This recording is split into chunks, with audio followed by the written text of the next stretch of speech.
अब तक हमने कॉम्प्रिहेंशन क्या है, क्या उसके एलिमेंट्स हैं, क्या है, क्यों इम्पोर्टेंट हैं, क्या उसके कंपोनेंट्स हैं, वो किया। और इस शॉर्ट वीडियो में हम ये देखेंगे कि आखिर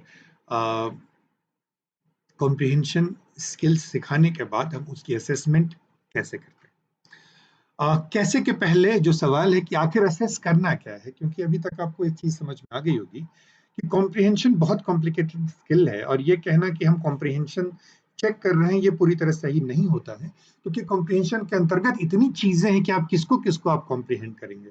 तो सबसे पहला सवाल है क्या कॉम्प्रिहेंड करना है। यहाँ पर मैं आपको रिकॉल कराना चाहूंगा ब्लूम की टैक्सोनॉमी। आपको याद है कि ब्लूम की टैक्सोनॉमी कॉग्निटिव लर्निंग के 6 स्टेजेस की बात करता है। पहला आपको याद होगा knowledge level, understanding level, application level, analysis level, synthesis level, evaluation level. तो आपका जो क्वेश्चन है वो फैक्ट बेस्ड क्वेश्चन है, तो पहले लेवल पे चेक हो रहा है, knowledge level, fact level, literal level. यदि आपका जो प्रश्न है वो इंटरप्रिटेशन बेस्ड है तो वो अंडरस्टैंडिंग पे है। आपका क्वेश्चन एप्लीकेशन बेस्ड है, आपका क्वेश्चन एनालिसिस बेस्ड है, सिंथेसिस बेस्ड है, इवेल्युएशन बेस्ड है। तो एक तो तरीका ये कि हम क्या असेस कर रहे हैं वो हम ब्लूम की टैक्सोनॉमी से ले सकते हैं। लेकिन जो सबसे पॉपुलर है उसमें यह है कि हम 3 लेवल के क्वेश्चन से असेसमेंट करते हैं कॉम्प्रिहेंशन की। पहला जो टाइप ऑफ क्वेश्चन है लिटरल क्वेश्चंस, जो टेक्स्ट में दिया ही होता है। छोटे बच्चों के लिए जो कॉम्प्रिहेंशन के पैसेज हैं वो ऐसे ही होते हैं कि सोनू ने मोनू को कहा कि रोनू जो है वो बहुत देर से हंस रहा था। अब इसमें सवाल होगा कि कौन हंस रहा था, तो इसका आंसर ऑलरेडी टेक्स्ट में दिया हुआ है, रोनू मोनू की सोनू कौन हंस रहा था। तो कई बार लिटरल क्वेश्चंस को हम कई बार ऑन लिटरल कॉम्प्रिहेंशन को ऑन द पेज कॉम्प्रिहेंशन भी कहते हैं या राइट देयर कॉम्प्रिहेंशन भी कहते हैं, क्योंकि उसी में आंसर सामने दिख रहा होता है, छुपा भी नहीं होता है, सामने दिख रहा होता है। तो वो लिटरल क्वेश्चंस हो गए।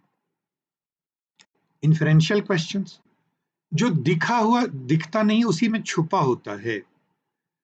इसीलिए इस कॉम्प्रिहेंशन को कई बार हम reading between the lines comprehension भी कहते हैं, थिंक एंड सर्च कॉम्प्रिहेंशन कहते हैं, जो इनडायरेक्टली कहा होता है, डायरेक्टली कहा नहीं होता है ना। कि मैंने 3 दिन बाद खाना खाया, में ये छुपा हुआ है कि तो मैंने 3 दिन से नहीं खाया था, है ना। तो ये जो छुपा हुआ है वो इन्फरेंशियल है। इवेल्युएटिव क्वेश्चंस, इवेल्युएटिव क्वेश्चंस के लिए एक और टर्म है बियॉन्ड द टेक्स्ट क्वेश्चंस या बिग पिक्चर क्वेश्चंस, जिसमें कि रीडर को अपना ओपिनियन देना होता है। एक एग्जांपल के थ्रू मैं आपको यहाँ पर इसको क्विकली समझा देता हूँ।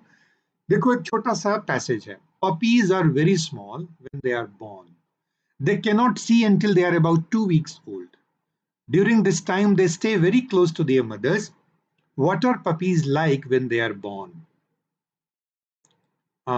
इसमें एक पहला क्वेश्चन है, मुझे बुलेट बनाने में मिस हो गया है।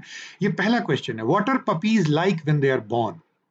अब इसका आंसर छुपा हुआ है, दे आर वेरी स्मॉल। तो ये किसका एग्जांपल है, लिटरल क्वेश्चन का एग्जांपल है। आर पपीज बोर्न ब्लाइंड, इसके लिए आपको इन्फर करना पड़ेगा। Why do they stay close to their mothers, infer करना पड़ेगा। Would you like to have a puppy, ये इवेल्युएटिव क्वेश्चन है, एप्लीकेशन बेस्ड क्वेश्चन है, तो नेक्स्ट लेवल का क्वेश्चन है। तो आप देखेंगे कि यहाँ पर मैं आपको ध्यान दिलाना चाहूंगा, यदि आपने सीटेड के क्वेश्चंस देखे हैं तो उसमें हिंदी और अंग्रेजी दोनों में पैसेज होते हैं, पोइटिक स्टैंजर्स भी होते हैं और प्रोज के भी पैसेज होते हैं। उसमें कुछ क्वेश्चन सीधे सीधे होते हैं, कुछ इंटरप्रिटेशन वाले, इन्फरेंस वाले होते हैं। उसमें इवेल्युएटिव नहीं होते हैं क्योंकि एमसीक्यू में थोड़ा सा वो मुश्किल हो जाता है। तो पहला जो असेसमेंट में है कि हम क्या असेस कर रहे हैं उसकी क्लैरिटी होनी चाहिए। अधिकतर जो पुअर डिजाइनर हैं टेस्ट के, वो सिर्फ लिटरल पूछते हैं, जो कि उचित नहीं है। लिटरल, इन्फरेंशियल और इवेल्युएटिव तीनों पूछने चाहिए। अब हम आते हैं कैसे। कैसे में एक तो तरीका ये कि स्टैंडर्डाइज्ड टूल्स है, Iowa test of basic skills है, नेल्सन डेनी रीडिंग टेस्ट है, डिग्रीज ऑफ रीडिंग पावर का टेस्ट है। इसके आपको पता है स्टैंडर्डाइज्ड टूल्स के प्लस एंड माइनसेस हैं। स्टैंडर्डाइज्ड टूल में एक जो माइनस पॉइंट है कि कई बार जो करिकुलम में नहीं पढ़ाया गया है, टीचर ने नहीं पढ़ा है, वो भी टेस्ट लिया जा रहा है, तो फिर प्रॉपर कॉम्प्रिहेंशन का टेस्ट नहीं है। दूसरे जो नॉन स्टैंडर्डाइज्ड टेस्ट हैं वो 2 तरह के हो सकते हैं, selected response and constructed response. Selected response MCQ, true false, one word वाले, फिलअप्स वाले, फिलअप विद हेल्पिंग बॉक्स वाले, मैचअप्स, ये सारे सिलेक्टेड रिस्पॉन्स है जहां आप सेलेक्ट करते हैं रिस्पॉन्स। अब ये ध्यान रखना, सिलेक्टेड रिस्पॉन्स फैक्चुअल भी हो सकता है, इवेल्युएटिव भी हो सकता है, और इंटरप्रेटिव या इन्फरेंशियल भी हो सकता है। कंस्ट्रक्टेड रिस्पॉन्स जिसमें ऐसे क्वेश्चंस हैं, बच्चे ने पढ़ा और उसको बोला कि भाई आपकी आपसे क्या प्रतिक्रिया है, लिखिए।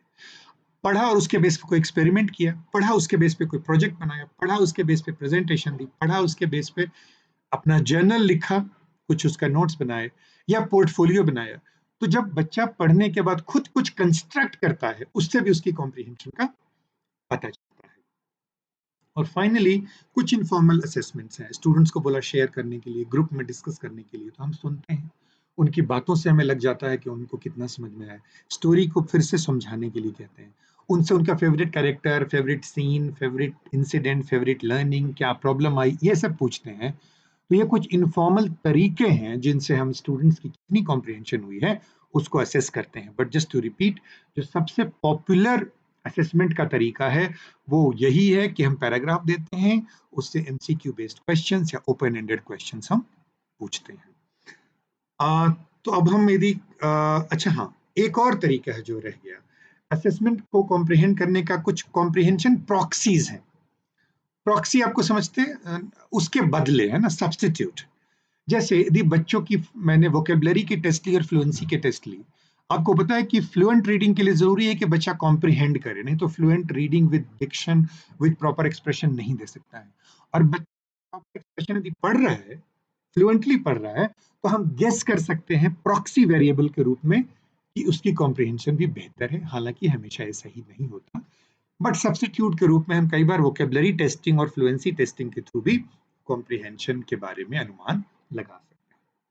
तो एंड में एक चीज समझानी, बहुत कुछ बातें बतानी जरूरी है, वो ये कि देखिए, आप फोनेमिक अवेयरनेस, फोनिक वोकेबलरी एक लेवल के बाद सिखाना बंद कर सकते हैं क्योंकि काम चलाओ हम सीख चुके होते हैं।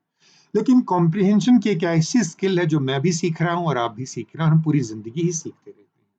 ये कभी भी पूरी तरह से मास्टर नहीं हो सकती है।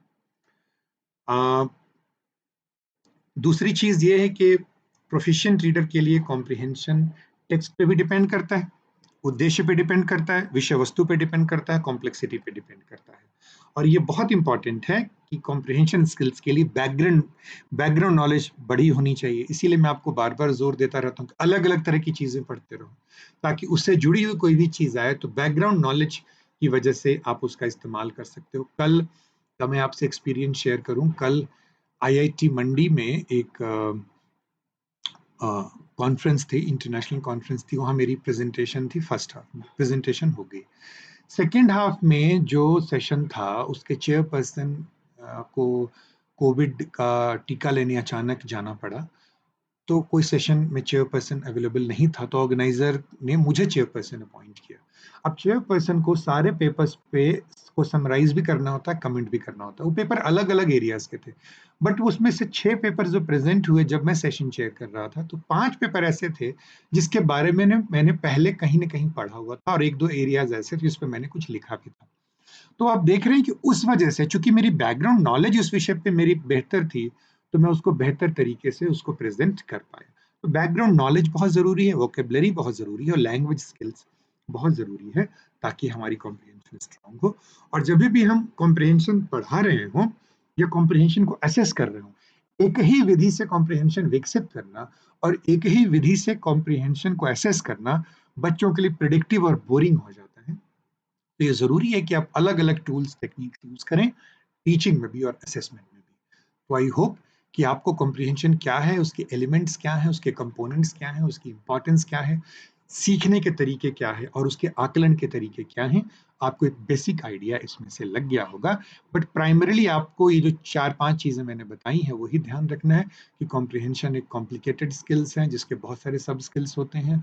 उसके लिए बैकग्राउंड नॉलेज स्ट्रांग होनी चाहिए, वोकेबलरी स्ट्रांग होनी चाहिए, कंटेक्चुअल अंडरस्टैंडिंग जो है वो बेहतर होनी चाहिए, और लैंग्वेज की जो स्किल्स हैं, कॉम्प्लेक्स सेंटेंस को पहचानने की स्किल्स, कोहेसिव वर्ड्स को पहचानने की स्किल, ओवरऑल डिस्कोर्स की अवेयरनेस, ये सारी चीजें बहुत जरूरी हैं, तभी हमारा कॉम्प्रिहेंशन डेवलप होता है और स्ट्रांग होता है, और एक लाइफ लॉन्ग प्रोसेस है।